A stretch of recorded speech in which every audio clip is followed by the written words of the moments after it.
This is episode 30 of the Andrew Hines Real Estate Investing Podcast.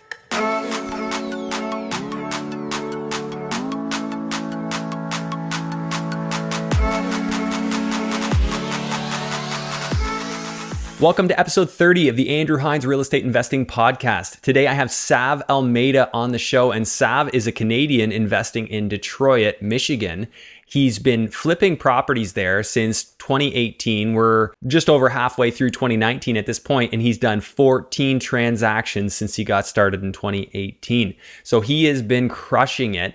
And the guy's mindset is all there. He picked up his bags and he moved from the Greater Toronto area down to Windsor, Ontario, which is just across the border, so that he could go ahead and start flipping properties at a pretty crazy rate. He's exercised the use of joint ventures, and he's also burning properties in Windsor, as I mentioned, and he's joint venturing there too.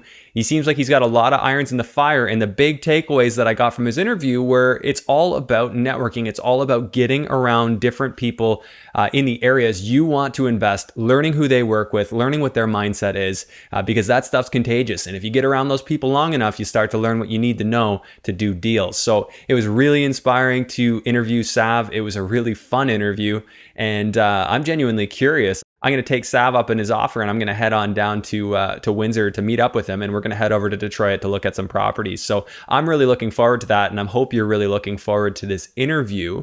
Just a quick heads up, we are still doing the monthly meetup, the Greater Hamilton REI meetup. We just had a great meetup. We're going to be hosting one every single month going forward. So if you're not already in that group, make sure that you reach out to me so that you can be a part of it. You can reach me on Instagram or Facebook at the Andrew Hines, and my last name is spelled Hines.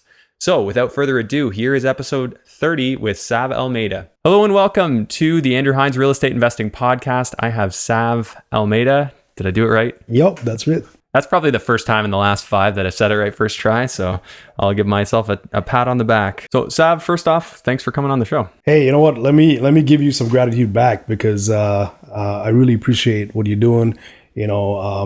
Spreading the word really about real estate investing to everybody who wants to hear, and your audience in particular. And I know what's going to happen right after this. My phone's going to start ringing off the hook. Everybody's going to want to know more about what we talk about here. So, Thank you for having me, because that helps me as an investor expand my network as well. So. Yeah, well, it's all about expanding, right? Like we're both growing. I can say just from when I started the podcast, how my circle of influence and just the people who are in my circle has improved, and the quality of people and the influences that really just helped me to be a better real estate investor. So I'm pumped about it, and getting a chance to meet guys like you and hear your story, and hopefully steal a few gold nuggets for myself in the process. Hopefully. Yeah. So Sav, if you wouldn't mind, could you just walk me through what you're up to right now? I know you have an interesting story, which I've heard a podcast you were on before, but I was working out at the time and I didn't catch everything. So I'd like it if you could just walk me through what your current lifestyle is right now. Okay, so basically I'm a flipper. That's my start in real estate investing, and I flip Detroit. So I like to say I'm the only Canadian who's living in Canada and actually flips Detroit or Michigan. So I think I haven't heard of anybody else who does that. So that's my little niche, if you will. But at the same time, I also am a buy and hold. So I love the BRRR strategy. To do the burr. Yeah, I love to do that strategy. So I focus in the Windsor market for that as well. So yeah. So active business is flipping in Detroit, and then passive is really buy and hold in Windsor. Okay, so you're doing buy and hold in Windsor. Obviously, as a Canadian, it's a little easier to own in Canada. As an investor, I've owned as buy and hold in the States. I know we were just talking about this before we started rolling, and I know some of the hurdles that come with that. Do you mind telling me a little bit about why you decided to flip in Detroit and hold in Windsor? What's the appeal? Let's start with Detroit. Well, yeah, I mean, we gotta rewind a couple of years for that, right? So, sure. When I started in real estate investing, in fact, I was living in Oakville. So, okay. That's where basically I'm from. Not really I'm from, but that's where we were living, right? And I did my first flip in Oakville. And I guess we'll get into the numbers later, but that was a bit of a disaster. I found the harsh realities of the flipping game. I don't care what anybody says or preaches. It's hard to flip. It's hard to make money, and let alone on your first deal, right? Especially if you don't know what you're doing and you're just getting into it. So through that exercise, I realized that I need to find a lower barrier to entry. And where do I go for that, right? So I looked at Hamilton for sure. I looked at the surrounding areas outside the GTA. I even went to Buffalo and looked at that, right? Although the prices are cheaper, you're getting into much, much older homes, 200, 300 year old. In Buffalo? In Buffalo, yeah. And as a first-time flipper, you don't want to open up the walls and find out, you got to change, pretty much rebuild the whole house. So, come on, it's fun. Yeah, I'm sure it is. Well, now it is. Now I wouldn't mind taking one now of those you're projects. Ready, yeah, for sure. So I just had to venture outside. I had to go far enough to find a market that I could get into easily because I wanted to scale up my business. And at that point, I was using only my own money, and I couldn't afford to do a flip a year to sustain what I wanted to do in my plans. So it was an amount of capital looking at what you could deploy, and you could deploy more in Detroit. Absolutely. So to clarify, you wanted to do more than a flip a year? Oh, for sure. So Detroit allowed you to do that. Yep. How many are you flipping a year right now? So this year, by the end of it, we would have done 10 flips. 10 flips this year? Yeah. Wow. Yeah. What's your average buy price? We're buying at about $50,000 US. Okay. Yeah. Typical sale price, where would that be? 150 plus. 150 plus, and renos are on average? Another 50, I would say. Yeah, so you're profiting 50 a deal, you think? Or well, after closing costs and all of that stuff, yeah. And interest, carrying costs, various different things like that. Okay, so about 30, I would say. 30 a deal. That's pretty solid numbers. And I think this is a good conversation to have because with the Oakville market, so for those who aren't familiar, Oakville is right near Toronto, and it's got that Toronto bubble kind of attached to it, where the values are high. And even where I was flipping a couple of properties in London through my company, London, Ontario, I really started to see that I was getting exposed a lot more. I felt like there was a lot of risk in trying to flip something where I was buying it, say, at 280, 350, somewhere in that pocket, and then trying to turn that property around and sell it, for high fives or 600,000 or even over 600,000. Yeah. When you get into numbers like that, first off, there's so many less buyers that can even afford to buy a house in that price range. And so your market's drastically decreased. I'm not going to lie, it kind of got me out of wanting to flip properties at all. Just looking at those numbers and saying, like, you know what? I think the last one, if I had sold it, I was about to sell it and I decided to keep it. But if I had sold it, I would have made 40 grand and I would have sold it for 650 or something. And I'm like, that is just not worth flipping a property in this price range to make 40 grand. So nope, I'm keeping that one. Yeah. And I can see what you're saying, because if you get into Oakville, like, you could be selling houses for $1 million to regular, Joe and Jill homeowner just looking for a place to live. Sure. And those are high price points. And what if something changes in the market? What if, there's so many what ifs and you have $1 million on the line? Exactly. And if you think about it, if that's what you're doing full time, you have to have that much capital locked up, right? Yeah. And if obviously the banks are not going to give you that many loans or mortgages. When you have that price point, you need to have enough down payment money. Unless you're JVing, right? At that point, I was a new investor. It's just not possible. Flipping is a volume game. I don't care what anybody says. You're always looking for that home run, but you got to hit those base hits to be successful. So I don't mind the base hits, but how do you handle the antsiness? Because I know, like, when I was doing deal after deal after deal, I would start to get antsy. I'm like, well, you know what? Like, this is still a lot of work, and I'm kind of, I kind of like some variety in my life. Like, how do you manage that urge to just stick to your plan? Yeah, good question. I mean, so first off, I never do any of the work myself. I mean, you don't want that house if I'm working on it, that's for sure. Yeah. So, each project is different. But you do coordinate, right? Every project has coordination work. That's what I was referring to. For sure. So it's all the coordinating, for right? sure. I mean, and you're dealing with people at the end of the day, right? So different people have different personalities and you get used to that and you know what, which buttons to press and when you got to do that. So that keeps me on my toes for sure. I like that sort of stuff, dealing with people. I realize that, that's my forte. That's my superpower, if you will, right? It's just managing people and talking to people, right?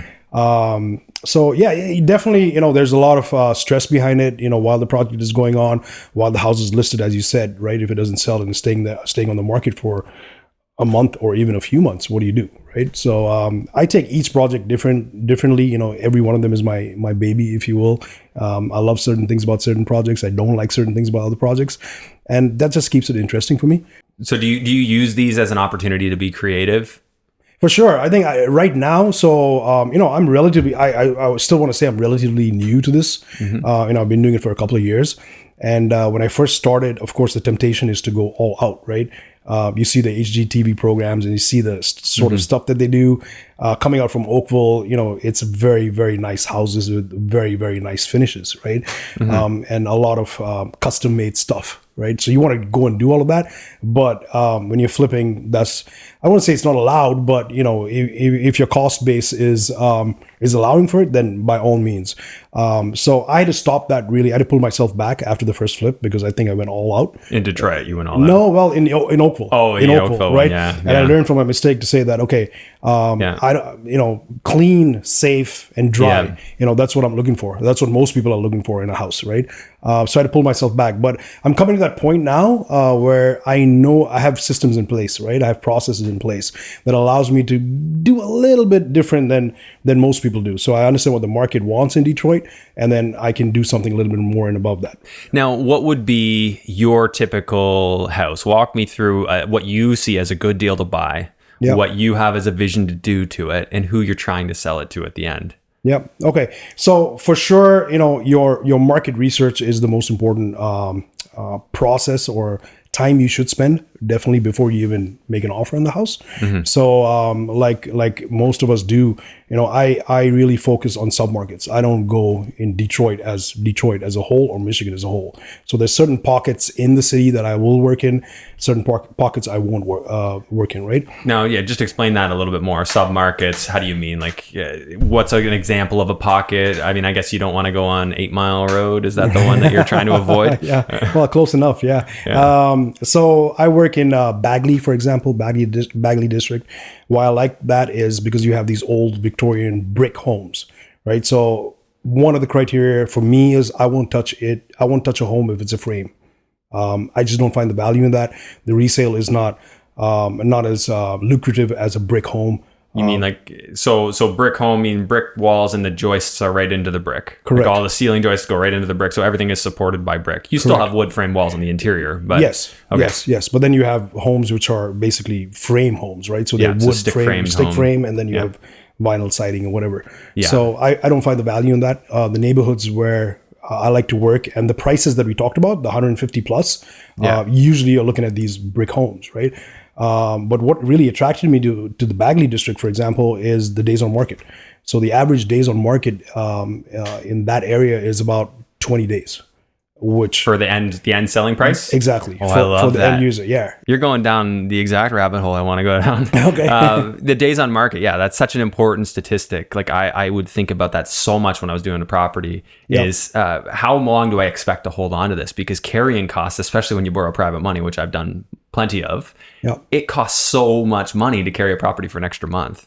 So Absolutely. If the faster you can turn that over and the more certain you are that you will, is everything to me. Is it that significant to you? It sounds like for sure. You're alluding it. For a flipper, that's the number one criteria, right? Yeah. It's where you buy and it's in the buy. That's where you make the money. It's not the after the fact, right? So if you haven't done your research and you've not done it well enough, and I've made mistakes for sure, and I've learned the hard way, and that's why now I know where I invest in Detroit. We're not talking about the whole city again. It's maybe 2 or 3 locations, and that's it. So if anything comes up in those locations, I'm getting that information first offhand, and it's my opportunity to lose. So for sure, days on market is a big factor in where I go. You can get lower days on market, but then you might not get the value of the home, right? Or you might not get the appreciation that you're looking for. So the forced appreciation that you're making, but so I stay away from those markets as well. I stay away from markets that I might get shot in. So definitely, I don't want to be in those areas, right? I figured out the niche, when you're looking at the ARV of 150 plus, or even the purchase price of between 50 and 70, for me as a Canadian, I'm eliminating a lot of the local Detroit competition. Because really, you've heard about the $5,000 home you can buy in Detroit or the $10,000 home, right? by all means, go and get those homes. I'm not playing in that market, right? You want the nice stuff. Exactly. Yeah. Exactly. Right. So I'm eliminating the local competition. That's the first thing. And then I'm competing against other maybe out of state investors and who want to reno against you. So you're talking about competition, people who would also like to reno those properties. Correct. Okay. Yeah. So you've cut them out, and it's more just you kind of having your pick in a little bit of competition. Yeah. Are you going like quartz counters and backsplashes and stainless steel? So when I started 2 years ago, well, at the end of 2017, I never had stone countertops, so I didn't have to do it. I didn't put any appliances in any of the homes that I did that time. Because people would steal them out. Well, that too. There's ways to get around that, but no. But it was not required. The market was so hot in Detroit. It was reflective of, I would say, 2017, maybe here in Canada, right? So you've seen some serious growth in Detroit then, absolutely, like market prices. Absolutely. Is it obvious to you what's happening and what's causing that? Oh yeah, no, for sure. Detroit is still a very automotive dependent city, for sure. But now we're getting into the sub trades of the automotive industry, right? So it's not just manufacturing anymore. So the big three, for example, the headquarters in Detroit focus mainly on the autonomous vehicles, not so much on manufacturing the cars anymore, but a lot of R&D is going into those areas. So they're attracting a lot of tech. That's the big thing right now, right? And they've got a lot of government grants and stuff like that to really redevelop the city after the 2009 crash. But now going back to what I was saying is that for sure, when I started off, I didn't have to put these things. And now the market is changing, where it's becoming a buyer's market almost. So I have to put in appliances. So you're making them nicer. Do you do like a virtual tour? Are you listing them with a realtor? What's your selling process? Always with a realtor. Okay. Always. I find that the realtors in Detroit are not as sophisticated as what we have here back home. So the virtual tour is virtually unheard of. So it's just photos. It's photos. Even the videos are very, very rare. But think about the opportunity to stand out. I mean, for the people, especially because in Detroit, 150 is pretty damn expensive. So if that's where you're selling, you're attracting the kind of higher echelon of buyer who would probably appreciate a pretty elegant virtual tour if you did one. Yeah, I would think so. Yes and no. 150 today, depending on which part of Detroit you're in, is still a first-time home buyer. Okay, so it still is. All right. Yeah. Is it different if you went out to I'm thinking Auburn Hills? I've been out that way before. Yes. Yes. So then you're getting into the higher end market, right? So where you're buying 300. 350, things like that. Yeah, and that's not a market you're playing in? No. Okay. Auburn Hills is, from where I am, is about an hour drive. I like to stay really close to where I am so I can get to my job sites. From my home in Windsor to my job sites is no more than 20 or 30 minutes. So awesome. Yeah. I'm guessing you have Nexus. I don't. You don't? Yeah. So I don't know if your audience, if anybody from the U.S. government is going to be listening to this, but I was crossing over the border once, and I asked the immigration officer. I was like, "Hey, how about this Nexus? Should I get one because I'm going across all the time?"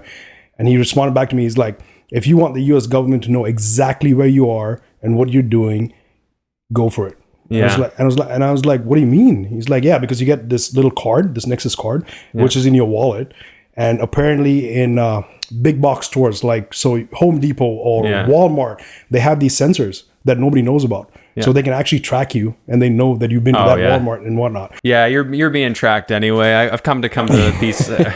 I mentioned I go down rabbit holes. I've been down that one. They already know exactly where you are, so don't fool yourself that that's changing anything. Yeah, maybe. It put me off a little bit. So. Oh, no, I know. I felt like I was kind of selling my soul to get that card. They now have my... They take your iris scan and your fingerprints before they approve you. So, and then if you get declined, now they just have all that stuff. So So there's definitely pros and cons, but I will say it's nice to get across quickly. Yeah, no, for sure. And so were you in Windsor or did you move there? I moved there. So after the first flip in Oakville, where I realized quickly that's not sustainable for me, and I ventured out to Detroit. The first flip we did there, I was commuting. Right, so I was going in for a couple of days and then coming back, and then I would go for a week and I would come back, and I have two small kids at home at that time, and my wife was like, oh, sorry. At the end of the flip, we made some money. And I was like, look, we made some money. This is the place. We got to go there, right? Or we got to continue this. And she was like, yep, for sure. Let's do it. But you're not commuting like this because we can't handle it, right? I said, yep, you're absolutely right. Let's move. and that's what we did. So it's just a year now. So last July, 2018, we moved to Windsor. Yeah, Windsor, Ontario. And how are you liking it so far? From a business point of view, it's awesome. It is awesome, right? Because at that point, I was not even introduced, I would say, to the BRRRR strategy. I've been just starting to listen to podcasts and go to all the meetup groups and things like this, and people talking about BRRRR, and I was like, oh, okay, that's you just thought they were cold. Yeah, I was like, what's this about, right? But once I learned it, or in theory, I said, wow, that makes perfect sense. Prior to that, by mistake, I'd actually got into it myself because I bought a property in Hamilton. I knew that buying and holding is the way to go for wealth creation, right? Flipping is a job at the end of the day. Flipping is a job, yes. Yeah. I think a lot of people lose sight of that. You're going to get taxed on it, like income. You don't pay that tax until you sell it, which if you never sell it, absolutely, hey, that works out. Absolutely. I mean, when you first get into it, and this is for all the new time flippers was listening to this, you think that's a fast way to make money for sure. But you got to realize the moment you stop flipping is the moment your income stops, right? Right. So you need to have a backup plan. And that's how I got into the BRRRR strategy. But I had a house in Hamilton, that I was renting out and whatnot. And it was cash flowing, I think, $50 a month. It was nothing, right? Was that your first investment property? First investment property, yeah. And that was what year? 2018. 2018. So, oh wow, you just put the pedal to the metal then on this. Yeah, pretty much.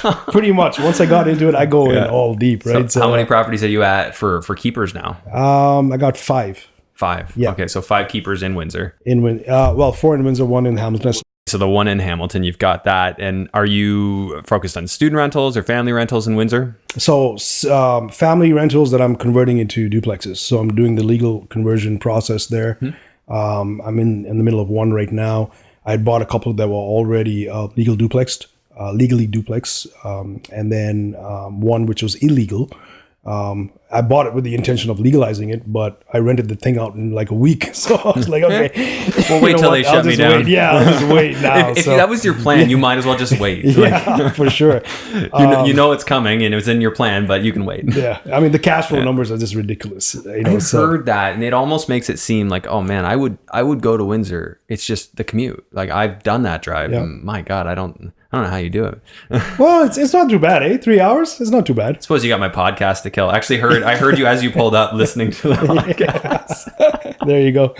That's helps. It. Two episodes and you're there. So that's true. That's when I catch up. So I guess I better get on it if you're going to be commuting a lot, so that you have more to listen to. Hey guys, I just wanted to take a moment and pause the podcast real quick and ask you to do a quick favor. If you wouldn't mind, please take a moment and hit that subscribe button if you haven't already. If you're on YouTube, please also hit the like and notification bell. And if you're listening on Apple Podcasts or iTunes or what have you, I'd really appreciate it if you'd take a moment and review the podcast, rate and review. It helps more people to find it. These podcasts are a lot of work for me, but I do love doing them, and I just want to get them into as many people's hands as I can. And I would really appreciate your help in doing so. Back to the podcast. It sounds like you've made a ton of progress really quick. Are these JVs or are these done on your own? Before I even understood the complications and the hardships of a JV, I was in JVs already because I just had family and friends, right, who knew what I was starting to do. And real estate investing is sexy, right, for a person who just has a job. And I'm going to Detroit, which has this fear factor as well, which makes it even more sexier. So, I had a lot of support, I would say, from that point of view, through family and friends. And when I tapped out on that, I started actually looking for JV partners, and I'm being blessed so far that I found some. So to answer your question, yes, all of the buy and holds are through JVs. All of my Detroit flips now are through JVs. Yes. Is it roughly a 50-50 split on your profit that you're doing? Yeah. Okay. And you're putting up none of the money for anything you're doing? No. And you're not going on any mortgages, I'm assuming? For the first couple of JVs on the buy and hold in Windsor, I was on the mortgage. Okay. But of course, you get tapped out, and then you got to find something else. So. Yeah, putting your own money in as an active real estate investor gets old really fast. Yeah. As a passive real estate investor, what else do you got? That's your work is your money, and you just got to decide which side of that you want to be on. So that's interesting. I do want to dig more into Detroit before we get focused on Windsor, because I think that Detroit is this very complex beast to a lot of people when they think about it, and I don't think it necessarily needs to be. I love the idea of investing on the other side of the border because the dollars go further and the risk exposure on a per deal basis in my mind is lower. Absolutely. And for how much profit I can make compared to how much risk I can take or I will take, I'm always evaluating that, because it's a real factor in investing, and eventually you will get burned on a deal. So you want to make sure that's mitigated, right? Yeah. Even if it's, it's just a little small thing. So what was it that drew you to Windsor? Who gave you the idea, or what gave you the idea? Well, Windsor was just a byproduct of Detroit, really, right? Because of the commute. Oh, sorry. Yeah. So I meant, so Detroit. Yeah. So Windsor was the byproduct. So what drew you to Detroit? So when I first started off, I went to one of those courses, right? So in Toronto, you had that the Wealth Expo, where the Tony Robbins, I think, was the keynote speaker at that one. I remember getting emails for that one. Yeah. So I actually went for that, and when the guy with the red shoes came up on stage and said, "We're going to teach you how to flip in your market for $1,000 in this 1-day course," I signed up for that. Mm-hmm. And then after the end of the 1 day, they said, "Hey, listen, this is just the beginning. The real gold is in the week program, and that's $25,000. But today and today only, it's for 15 grand." I signed up for that thing. Oh my God, good work. Yeah. So that's how I started in flipping, really, right? So that's all I knew, because that course was 100% flipping. They didn't teach you anything about buy and hold or any other strategy, and there's so many strategies out there. So along with that course, I had a coach, right? Okay. So he pretty much walked me through the first deal that I did in Oakville, and when we go through the numbers, at the end of it, I was demotivated. Really, I wanted to quit. So I put in 15 grand for this course, 16 if you count that 1 day that I went for. I put in a lot of money to this first flip. I'd sold my house at that point because I wanted to do this flip, right? And I lost money at the end of it. I was like, I can't do this, right? So I had a discussion with my wife, and she was like, "Yeah, well, you tried, great, and let's carry on. Let's go back to getting a job or going back to work." And I spoke to my coach, and I was like, "Listen, I can't do this. This is not sustainable, not in the market that I'm in, at least, right?" And he pushed me. He's the one who said, "Go and find a cheaper market, right? Go and find something that you can get in, lower entry barrier and lower risk." And that's when I started venturing out. I started looking at Hamilton, which was still, you're talking about like $450,000, $500,000. You're not buying that by cash. You got to get a mortgage, and you got to hold this mortgage. You do one flip at a time. It didn't really work. That's when I looked at Buffalo. And I got a little bit worried with the age of the homes, and I didn't really know what I was doing at that point. And one thing he told me, which I still preach today, was go for the meetups. Go to these places and just join the meetups. Yeah. Meetup groups, meetup.com, and find out the real estate investing network there. Go and talk to the people. Don't talk to the people who are sitting in the crowd. Go and talk to the people who are speaking on the stage. Right? That's the one tip he gave me. And that's what I did. So before I even bought in Detroit, I went out there, and I think for 3 months, I went to every single meetup that I could find. In Detroit. So I commuted just for that 1 day. I would spend the night. I would go for the meetup. If they were close, like back to back in the same week, which is awesome. I could hit stay. 2 or 3 at the same time. Surprisingly, there's a lot of meetups in the States. Really? So would it be the same in Buffalo? Do you think? So I just went for the one in Buffalo. Okay. Maybe I could have done more, but I'm sure there are. The U.S., when it comes to investing in real estate, flipping or whatnot, whatever it might be, I find that the network is huge. I guess because the population is so big anyways, right? But there's a lot of meetups. There's a lot of knowledge out there, right? And that's what I did. So for 3 months, I think I must have hit 9 or 10 different meetups consecutively back to back. I saw who the players were because they were coming on the same meetups, even though it was hosted by a different party, and I just approached one of those guys and I said, "Listen, I'm Canadian, I got money. I want to try to do something over here." And he's like, "Great. What you can do is come and stay with me for 3 days, right? In Detroit, and I'll take you in my truck. and we'll just go wherever I go for the day, for 3 days, and you can see at the end of it if you like it or not. Luckily enough, this guy is a wholesaler. He's a flipper. He's a landlord, and he has a property management company that he manages for other people as well. So I saw everything hands-on. It was really like on-the-job training, which was the greatest thing that I've ever been through, right? That sounds like a pretty sweet little thing you stumbled upon. But I mean, you were relentless in your search, correct? Absolutely. I think, the mindset was there. So my mindset was like, I'm going to make this happen, right? Because I spent all this money now and I can't walk away without at least breaking even on this thing, right? So I got to try something new. And what is it for me to drive to Detroit? A few hours, fine. I'll stay there for a couple of days and see what happens, right? So the first property that I ever bought in Detroit was through this guy, Todd Chun. Big up to Todd Chun if he's listening to this. So, he helped me get started really.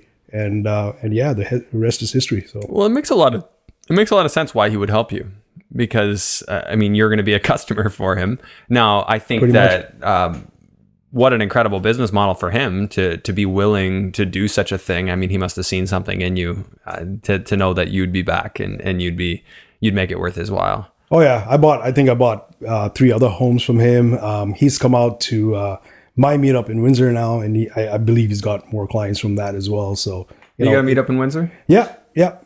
Part of me would really enjoy being down there. I mean, it's pretty far from my family here, being down there, and I don't think my wife would agree to move to Windsor, but but that would be amazing. I mean, just how far your dollar can go. I mean, as far as a lifestyle, it's quite a bit more affordable. And now you're kind of doing the perfect arbitrage where you're earning in US dollars and spending in Canadian, which that is a wonderful place to be. Yeah. Well, not if Donald Trump can have anything to do with it, right? So we'll see how it goes in the next year or so. Yeah. What happens there. So yeah, what's your concern with that? Well, if there's a recession, and I'm sure there will be, it's the US at least is due for one, the value of the dollar will probably drop a little bit. So well, then you can just take your Canadian dollars and go buy more stuff in the US. Yeah, absolutely. There you go. Then everything just got a lot cheaper to buy. Yeah, so I mean, there's a win. Yeah, there's always two sides to the coin, right? The ways to look at it. Tell me a little bit about some of the hurdles to starting up your business in the States. And I'm assuming you did have to start a corporation in the States. Yes. Get American bank accounts, as I've been through that process. This obviously is not accounting advice, and everyone has their own unique scenario, but do you mind just sharing a little bit about your structure and then, of course, some of the hurdles as well that you went through? Yeah, the biggest hurdle is cost. It costs a lot of money, at least for me, to set up the structure, right? To do it right the first time. The lawyers, this is where they make the money, I guess. But touch wood, like after that, I feel that it works smoothly.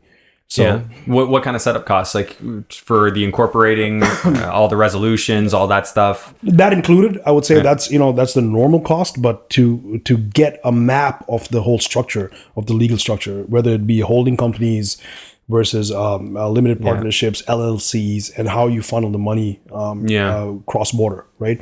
Making sure that the IRS and the CRA are happy on both sides. That's the part that I don't like. So I had, when I was doing the buy and holds, I had an LP which owned the property, and then I had an LLC which didn't get any of the profits, but it was like a 0.1% owner. Right. And the general partner for risk on the LP. Yeah. And then so the LP could just pay the money back to me as if it was like a sole proprietorship. So like, it was like personal income tax rate. Yeah. I'm assuming with flipping, maybe you don't want to do it that way, or is it different? In fact, I have actually very similar setup to that. The only difference is that basically right from the start, I wanted to make sure that all my income is reported here in Canada. So what I do is the money from the LP goes up to the GP, general partner in this case, and then the general partner is actually owned by my Canadian corp. Okay. Yeah. So there's a management agreement between the two companies there.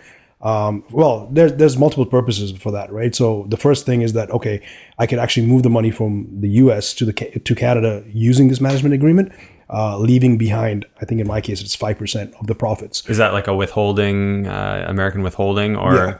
So that way you don't pay tax in the States and you don't pay tax in Canada. Well, there's supposed to be a tax treaty, like the whole, when you go sit down with the accountant, you're trying to figure out how do I effectively use the tax treaty so I'm not taxed twice in the same income. Correct.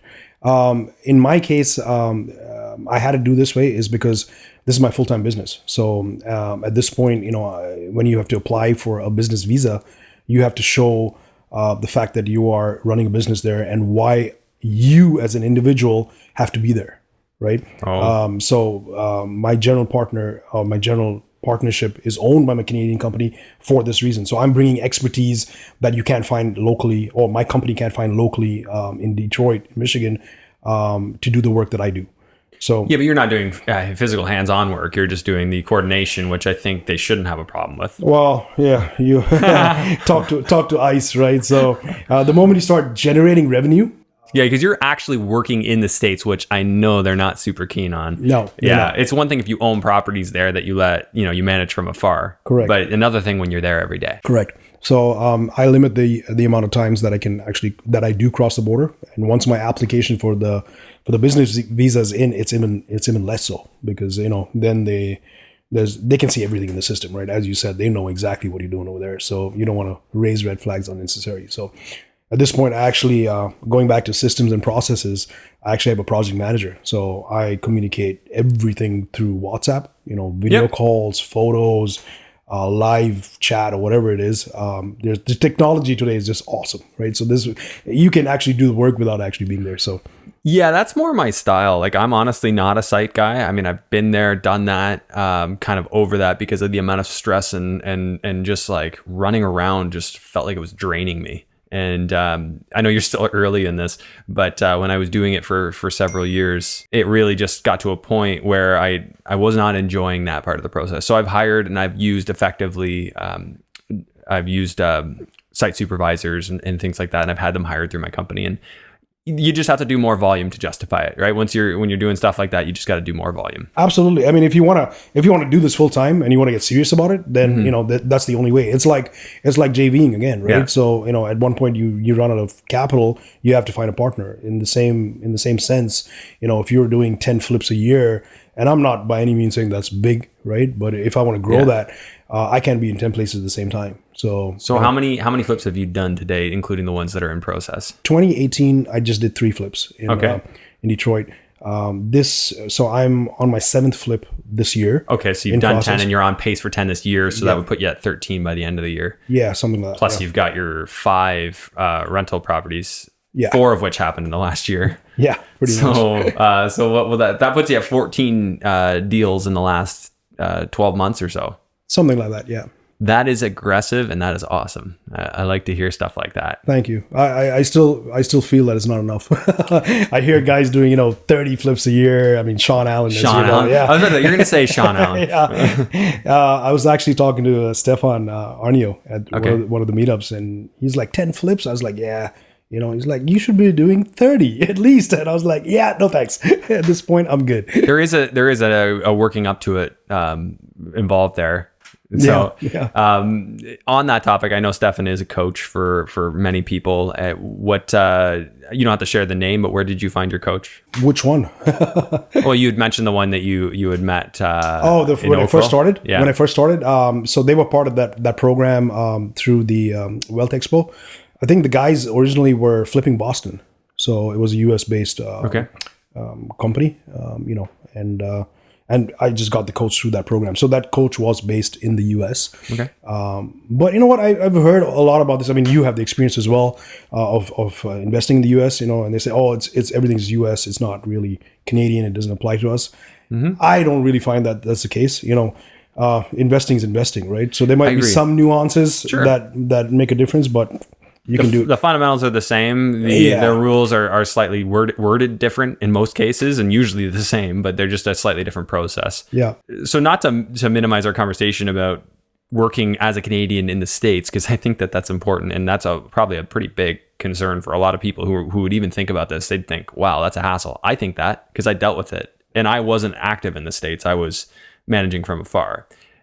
Do you think there is a way that you could do this and you didn't need the business visa? Like if you hired somebody down there and you basically technically owned a company that was operating in the States, would you be able to avoid it in that case? Absolutely. So since I've actually hired this project manager, which was close to being a month ago, I've not actually visited.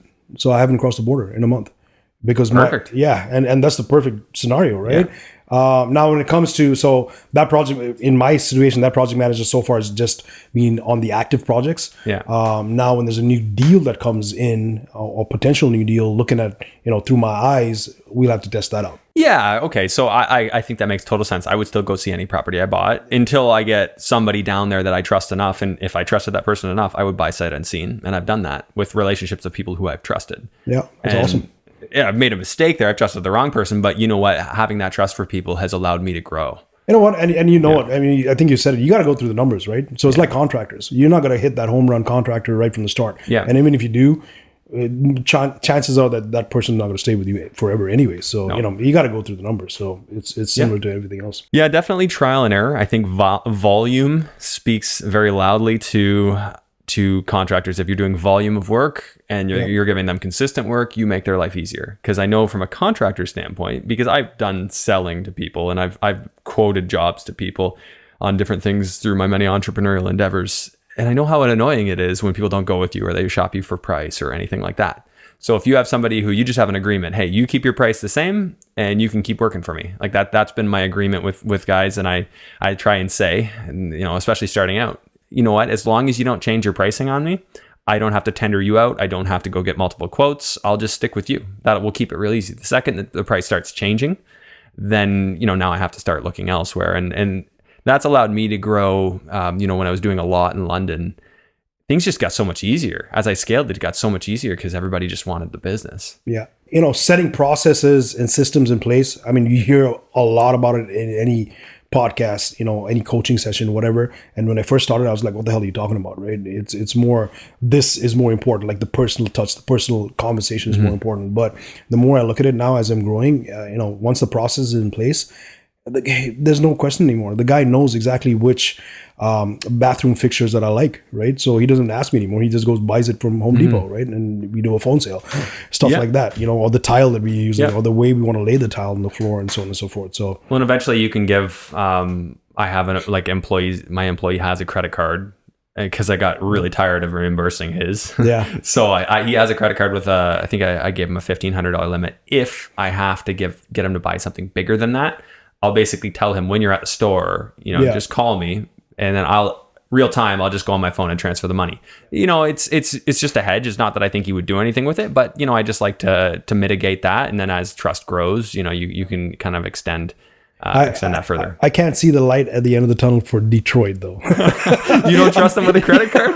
You just limit it. Only give them 1,000 limit, or give them. I had another employee who did abuse it, and he actually literally did 8 ATM cash withdrawals with a credit card I gave him. Holy smokes! I took it off of his pay, and he ended up being laid off shortly thereafter. So it didn't hurt, and he paid for all the interest and fees associated with it, but.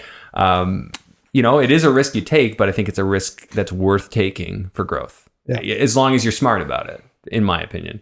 One thing I do like about the States is that, most vendors, not just the big box stores, but most vendors will do phone sales. So, my credit card over the phone. Yeah. That's beautiful. Yeah. So most of the time my contractors are at the site, they pick whatever they got to pick, and we do a phone sale. I get a receipt. I get the actual invoice of what they bought, so I can go and see. They're not buying tools; they're buying materials that they're actually using. So right, and I'm sure you could probably even put your credit card on file so that you don't have to call, and you kind of got to authorize what you're going to authorize. But I guess I see your concern, and I don't blame you for being careful. In Detroit, I don't blame you. I've told the story of investing in Youngstown, Ohio, and stuff that I had happen. I just told it on the last podcast, actually, that so my property manager basically took my money. I gave him $10,000 cash at one point, which he just took. And he was basically collecting my rent income. He maybe did a couple thousand in renos. And I never got proper invoices for it. He sent me an acknowledgement that he took my money, but that was it.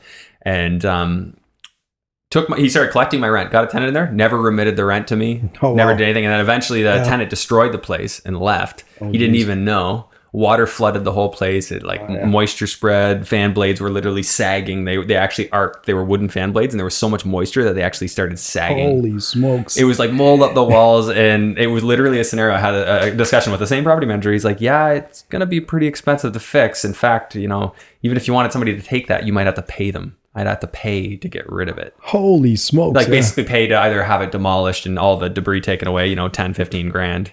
Yeah, or clearly this guy, clear off the site.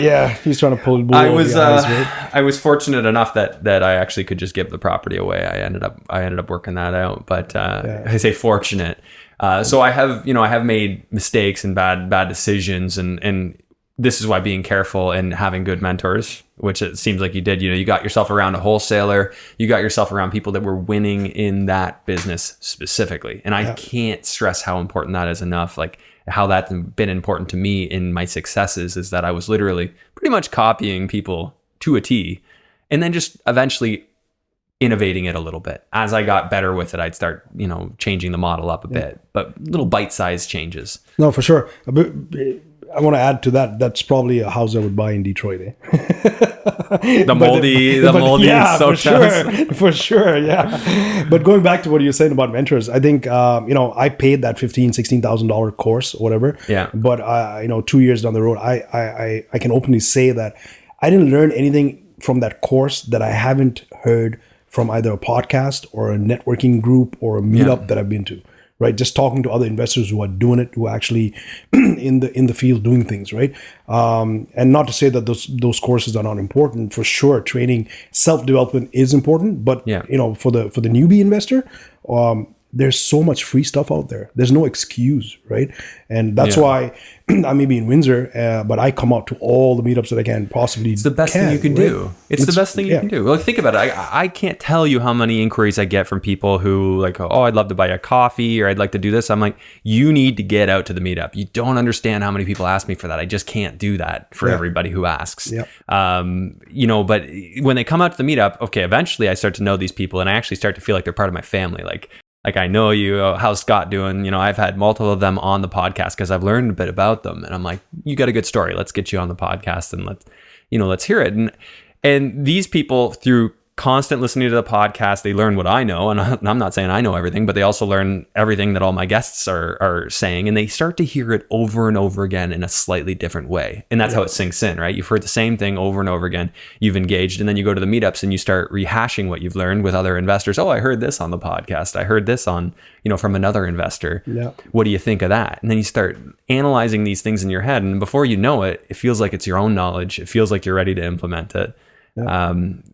Nothing happens in a split second. It doesn't happen. No. Like, you can't just snap your fingers and know everything.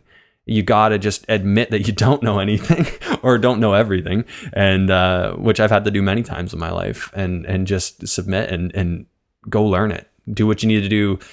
Sometimes you make up with it with sweat, with struggle. And I've told the stories of how I used to sleep in the houses I was renovating on a stack of drywall when there wasn't even vapor barrier, and I'd wake up with the morning dew on my face. That's the way to do it, man. That's what got you to where you are right now. Yeah. So I got 2 showers in the work week. I got to go home twice, and those were my showers. My girlfriend at the time, I told her, I'm like, don't come near me. I'm going to the shower. That's the way to do it, man. But it's a good story. But going through and struggling and arguing with contractors on the front lawn and feeling the pain of dealing with bad people to know how to recognize a good one is so invaluable. That's a university tuition right there. So here's a story that you might pick a lesson from. So I think it was my fourth flip in Detroit. Yeah. And at that point, I was actively looking for JV partners. So I do this thing. I try to pay it forward from what I got from Todd, where he took me out in his truck for 3 days and showed me the city and whatnot. I do that for Canadians, right? So anybody who wants to see Detroit, I say, come over, stay my place in Windsor, for the weekend, and I'll take you to Detroit, and I'll show you the sites, and I'll show you the areas that I like to invest in, and so on and so forth. So, because I'm actively looking for JV partners, right? Got to be honest about that. So I had this one investor who said he was interested in doing that, and he came out on a Saturday morning. So I was at the job site. He said, I'm going to meet you in Detroit. I'm in the area anyway, so I'll just come to the job site. I said, cool.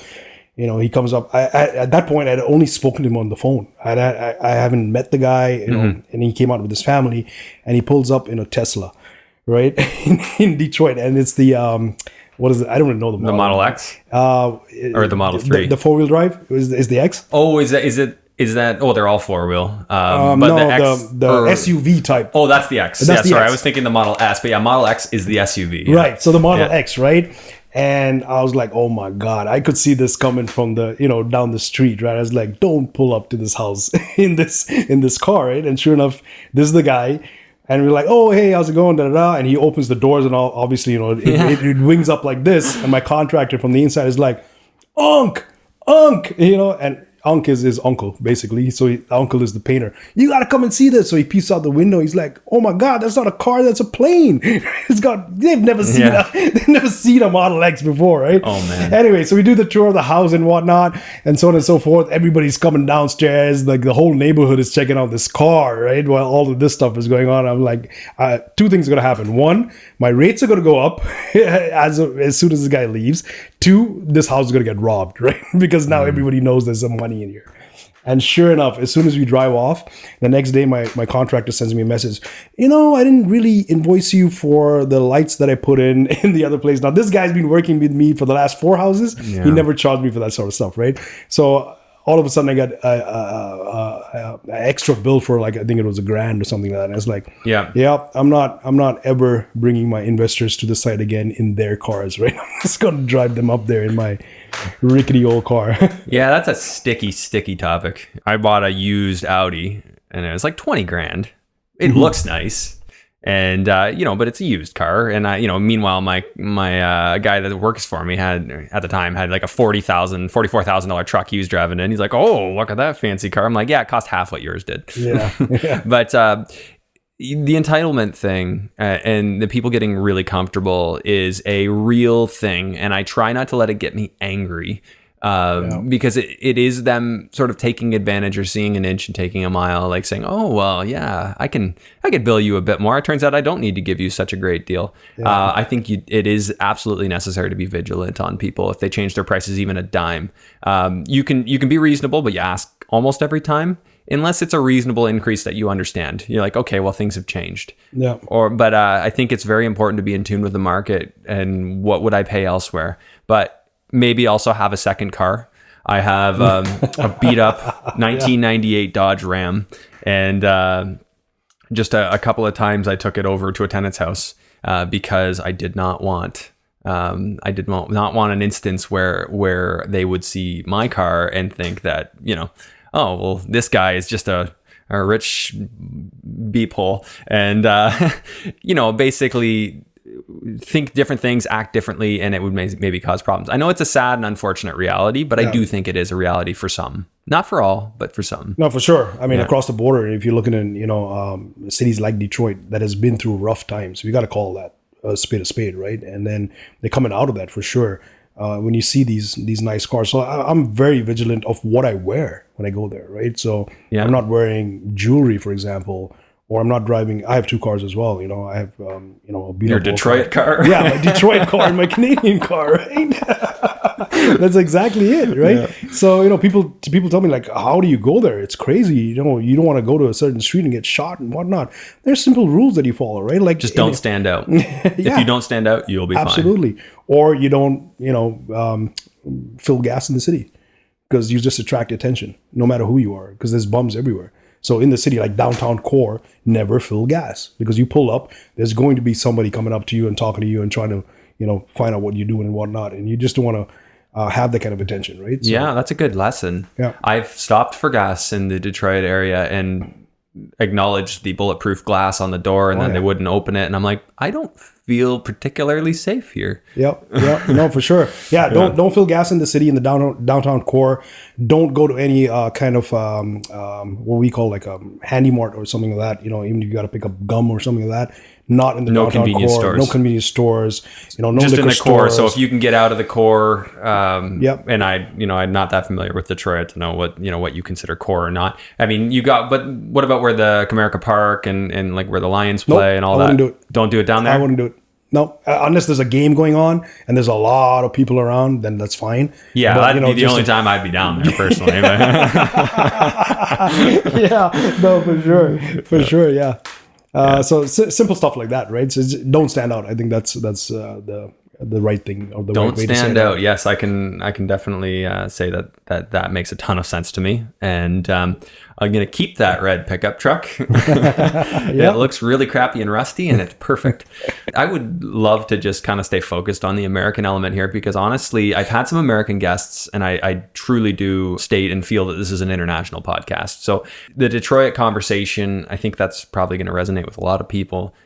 But for Canadians wanting to go down there, even if it wasn't Detroit, like what would you recommend? You know, people thinking about Buffalo, for instance, because that's also quite close to us. Those are probably two of the worst markets in the U.S. You know, from an overall looking, you know, in terms of reputation. Not that they're bad, but they probably have a bit of a stigma with them. Yeah, worst markets to live in probably, but you know, good markets to invest in. That's for sure. Yeah. But not bad if you know how to live there. I'm sure people who live there they know where to go, where not to go, and they're fine. No, there's some places in Detroit, like even in the core, they're multi-million-dollar homes. Okay? So you know, again, it's where you are, right? And unfortunately, the whole city is not picked up yet. But you know, so you could go from street to street and from a ghetto to a really nice neighborhood. Unfortunately, but it's getting there. It's picking up. But to answer your question, you know, how to get people started. I mean, again, that advice that, that coach gave me is probably the best thing that I could give everybody else. Go for meetup groups. Every meetup, yeah. Find a meetup. Go and talk to the people who go to the meetup. Like as soon as you see familiar faces, those are the players in the market, right? So those are the guys who you're talking to. You don't want to hang around with tire kickers or whatnot, or people who are just starting off. Mm-hmm. Not to say that you won't get information from them. For sure you will. But if you want to take some action, then definitely talk to the people who are actually doing things, right? So go to every single meetup that you possibly can. Find out about the market, find out about the sub markets. Because again, if I take Detroit, you can buy that $5,000 home, or you can buy the $150,000 home, right? Yeah. Where do you want to play in, right? How much money do you have? Drive the streets, try and link up with somebody like I did, who can show you around. Meet the different realtors who are real estate investor friendly. Do they come to the meetups? Oh yeah. So that's probably a good place to start to meet all those contacts, because they know, right? If they're good with investing, they're going to be there. Yeah. Is your realtor an investor as well? Absolutely. Yeah, absolutely. I like that. I know there's two sides to that coin, but I do like having an investor or realtor. Yeah. So I must admit that I work with many realtors. So on the buy side, definitely the ones who are investors themselves, because they know what I'm looking for. Mm-hmm. But on the sales side, I actually go with retail. It's a different game. Yeah, because they're targeting the home buyer, right? Yeah. They don't have that investor mindset, so they're looking for top dollar, at least in my opinion. Yeah. And what sells. So that helps me create the product that I'm trying to sell. All my contractors, for example, in Detroit, I found through meetups. Are they general contractors, or do you do your own general contracting? No, I do the general contracting, but my tradespeople, right? So okay. The carpenters or the roofers and the window people and so on and so forth. It's the way to do it, honestly. Yeah, it is. So I've never. I mean, I've tried in the start to use like Craigslist, the equivalent of what we have, Kijiji or whatever. Disaster, absolute disaster. You're probably going to have, I mean, here it's a 1 in 20 success rate. So there I can imagine it's probably 1 in 100, 1 in 50. Yeah. And I'm probably being generous saying it's a 1 in 20 here. Yeah. No, for sure. You got to run through the numbers for sure. But if that person has worked with another investor, then they know that investing mindset, right? So I love it. If you're getting started, that's the best place to go. I love that. And I honestly do think, I know I said before, like, you got to be careful. There are certain contractors that work for me that, we sort of become friends, and I want to share, like, I want to help. Hey, like, you should buy a property, Absolutely. Why not, man? Like, I love that reciprocal, help others and pay it forward. And if I think that's why the meetups work really well. Like, have you found that when you go, people are an open book with you? Like, this is what I do. You know what, man? Like, honestly speaking, I until I started in the real estate investing journey, I was a very reserved person in the sense of, I don't want to share because I'm very skeptical of what that other person wants, right? I've got into MLM, for example, and it's all about that, right? At least the feeling I get. But once I got into real estate investing and started going out to the meetup groups, it's a completely opposite effect, right? Yeah. I feel the energy in these rooms are just promoting you to do something and do something for the better. Right. Yeah. I don't know if it's my mindset or whatever. I truly believe in the law of attraction, for example. Yes. But I see it in action in these meetups. that everybody wants to help somebody, right? Yeah. Whether it be by sharing their story or, solving a problem. Yeah, so I guess that's why you started your own meetup in Windsor? Well, I should admit, it's not my own meetup. I co-host the meetup over there. It was started by Cassidy Lotson. She's a realtor and investors-friendly realtor. She started a couple of years ago. And then, when I moved there, I just want to be more part of it. So, yeah. All right. So you gave me some numbers here, which we didn't even go through numbers, and we're like an hour in. So I'm going to go through these real quick. And honestly, just this was pure gold. So, I hope you don't mind. I like to keep it fresh. So Sav gave me some numbers. So his Oakville flip, and I'm sure this is for contrast. You did 755,000 purchase price. You rehabbed for 141, which sounds like a very realistic number for a few years ago, maybe. Or now it's more. But sale price at $985. So you actually lost $9,500 on that deal. Is that right? I did. So you kept your head up though. You know what? And that's a tip that I want to give anybody who's doing investing, right? And flipping specifically. Don't let the one loss, stop you, right? Because that almost broke me, right? Yeah. Because the 9,500 is not the big number on that page there. It's the 10 months. It took me 10 months, right, to do that flip. My God. And I still lost money. That hurts. Oh man, does that ever hurt? That's enough to. I just told the story on the last podcast, but I had something, when that stuff went down in the US, plus I had some stuff go down here.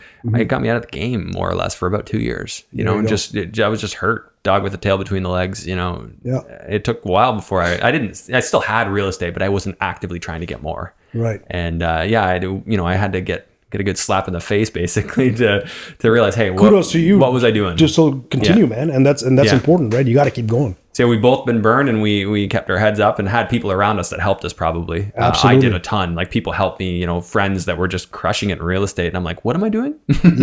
You're winning. I'm just going to do what you do from now on. That's it. So in Detroit, you had purchase price $75,000. These are all US figures. Yeah. Rehab cost was $30,000. Sale price at $130,000. So after all said and done, including realtor and carrying, you had $12,000 profit. Yep.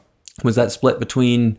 No, that was actually was one I did myself. The first one I did myself. Okay, so first one you did yourself. Yeah, so $12,000 for 3 months of work, $12,000 US. So that's not bad. You're making $4,000 a month US, which goes further here. Yeah, no, for sure. And that's really what sold me Detroit, right? So what you don't see there is that the second one I did, I made $25,000. I think it was in 4 months, and the third one we made $30,000 in 6 months, and it just rolled from there. So.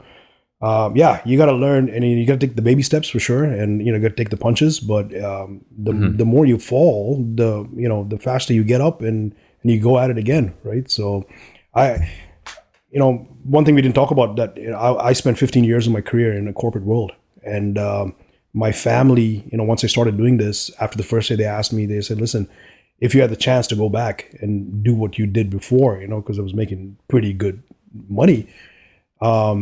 And with less stress, I would say. I told them no. I would never ever exchange this for that again. Never, right? So, what is it that's driving you? I don't know. I just love a deal, man. I just love the deal. So you just love the game, and finding a deal and winning. Yeah, for sure. Yeah. No, I have goals. For sure, right? I'm not going to do this for the rest of my life, but while I'm doing it, I'm loving it. So. How long have you been full-time real estate investor? Just shy of 2 years. Just shy of 2 years. So you weren't that active though before, right? So 2008, I guess you started at the beginning of 2008 then? 2018, the beginning of 2018. What is it? Yeah. Okay, so you started roughly the beginning of 2018. You just went all in. You're like, okay, this is what I'm doing. Quit my job. No, at that time I had a different business. Okay. Yeah. So the job. So you had a different business, and it wasn't something you wanted to continue with? Nope. So it was not making me any money. So it made the decision a little easier. Okay, well, might as well go all in with this. Yeah, that's inspiring. I do like that. I mean, for some people, when they have that wonderful paycheck, that quote unquote wonderful, they don't want to leave it. Right? It's harder. It is. I was just talking to someone last night who has a great paying job, and his portfolio now pays him as much as his job, and he's like, I kind of just want to quit right now. Yeah. Oh, what's stopping you? Yeah. Yeah. There's obviously a little bit of a fear factor. It's even harder when you don't already have an income producing business working for you like you have. Yeah. So I'm guessing you probably wouldn't recommend somebody go, quit cold turkey and then start real estate investing. No, I was having this discussion just the other day with another investor, right? Who's just starting off, and I was like, and he has a good paying job. I said, listen, why didn't you just max out as much as you can get, right? Go and get mortgages if you can do it yourself before even looking for JV partners. Get that income going that can match your current income, then leave. Why would you want to leave, right? If you have a job, it is an asset in that you can get mortgages, right? I've been self-employed for a long time, so I had to build up a track record to be able to get mortgages. They want everything. They want every, financial statement from every company I own, every, 2 years tax returns and everything else. It is a large ask when you're self-employed to get a mortgage, and there's a lot of no's out there. So if you have a job, you do have that, and you want to be strategic about it. And provided it's something that you can tolerate, and if it's not, then you'd go out and you get JV partners, and you go pedal to the metal. So for sure, everyone has to make their own call with that. Well, Sav, it's been incredible, and I say this a lot, but I mean, we definitely could fill at least 2 hours, maybe 3. But I like to keep them around an hour, so we'll save it for the next time. I might have to take you up on coming down and doing a tour. I'll leave the Audi in Windsor, or I'll take a rental car. Sometimes when I drive down, I rent like the smallest compact car. Kind of looks like a clown car when I get out of it. That works. Yeah. Okay. Well, Sav, if somebody wanted to get in touch with you, what's the best way? So I'm on all social media, Instagram, Facebook, and YouTube. You can follow me. My handle is Real Estate Investor Sav. So Real Estate Investor Sav, all one word. Okay. That's the best way. Or if you want to send me an email, it's sav@realestateinvestorsav.com. Okay. So you're on Insta, you're on Facebook, or Yep.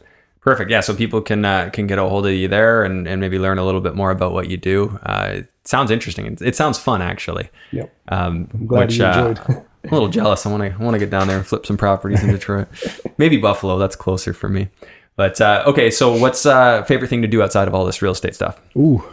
Hard question. So I'm a big soccer fan, watching soccer, as you can see, not really playing, but the English Premier League specifically, and Liverpool Football Club. So my dad took me to one of the games when I was a little boy, and I fell in love. And so don't catch me on a Saturday morning at 10 o'clock, because that's usually when Liverpool plays. Other than that, I'm good to go. Is it Saturday morning beers or no? Just soccer. Yeah, that's great. Favorite food? Oh my God! I'm East Indian, so anything spicy, man, I'll bring it on. I love it. I've been going through this thing lately where for some reason, nothing spicy seems spicy to me anymore. Ever since I got back from the honeymoon about a month ago, and I didn't even eat spicy food. Where did you go? We went to Italy and France and Austria. That's nothing spicy, but for some reason, just something changed. And now I keep buying hotter and hotter hot sauces. I'm like, I don't feel. Now you definitely have to come and see me in Windsor. Can we go? Yeah. I'm coming down. We're gonna hook you up for sure. You'll have me like crying and wishing I didn't, I'm sure. But okay, Sav, it's been fun. Let's connect at one of these meetups again, and then I'm certainly gonna have to come down and visit you. Thanks for having me. All right, we'll see you on the next one.